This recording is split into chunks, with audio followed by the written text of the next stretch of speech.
In this video, the second in the Flying 15 technical series, Greg Wells and Simon Charles will be looking at the upwind performance and approaching the windward mark.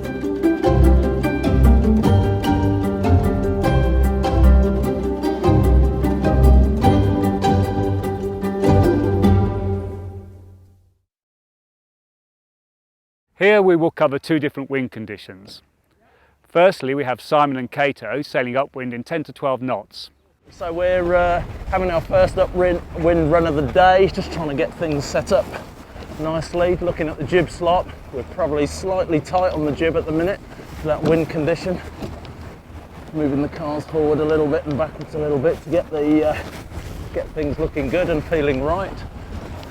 What I'm tending to do as we go up here is sheet the main on, looking up our top window here where I can see the tail end of the jib leach just to see what it's feeling like. But that's not feeling too bad at all there. Probably have a little play with the kicker here, trying to keep that top telltale streaming. But powering it up nicely there, beautiful winds, probably 10, 11 knots at the minute. What we're trying to do is keep the main centralised, looking up there to check the jib through that stripe, what it's looking like. Looking like the jib's a bit loose at the minute. We've got plenty of curvature I can see through that top window, so we'll tighten it up a little bit.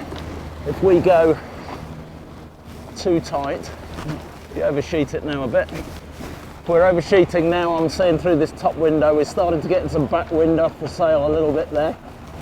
Got some starvation creases a tiny bit in the main coming out of that as well, but so in case I could crack that off a tiny bit, literally half an inch in a bit tighter. There we go, that's starting to look good now.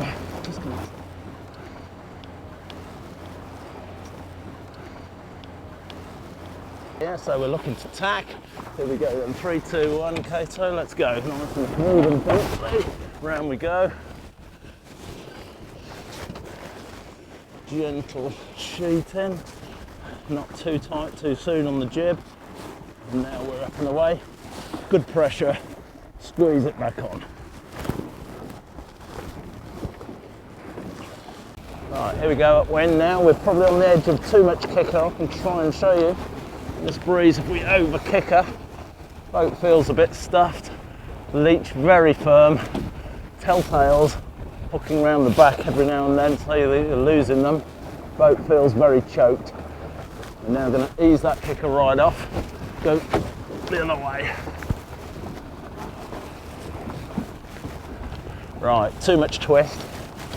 All the telltales flying very easily. No pointing generally in this scenario. And then somewhere in the middle is right.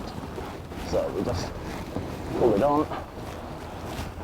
Top telltale flying 80% of the time. Coming in on a ley line here, port rounding, starting to get ready for the spinnaker. Check they've got the twinners in the right position, so we're uncleating the leeward twinner now, Kate.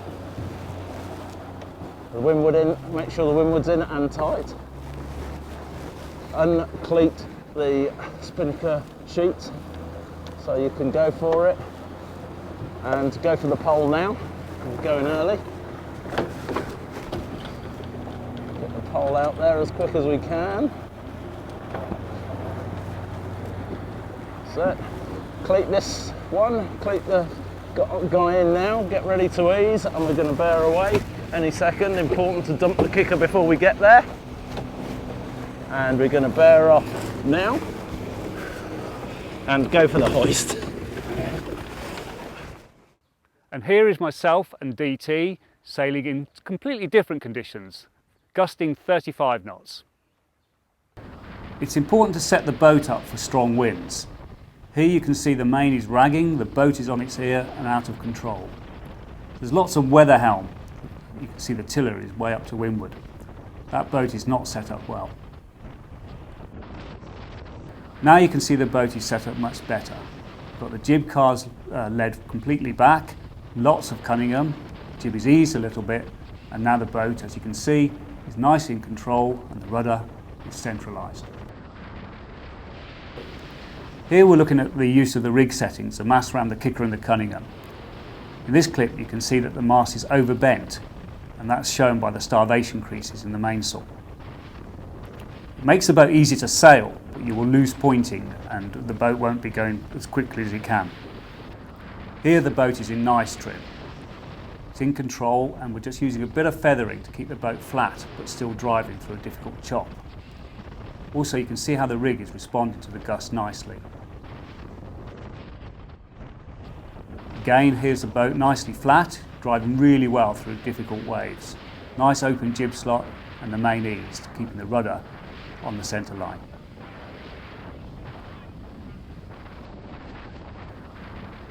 Here's a bit of footage showing the mast now being set a bit straighter and lots of Cunningham, but the rig is looking nicely set. It's really important to ease the jib in these big gusts. When the gust hits the boat, jib eased, and as you can see, it brings the boat back into control. And now here's a shot of the boat really in the groove.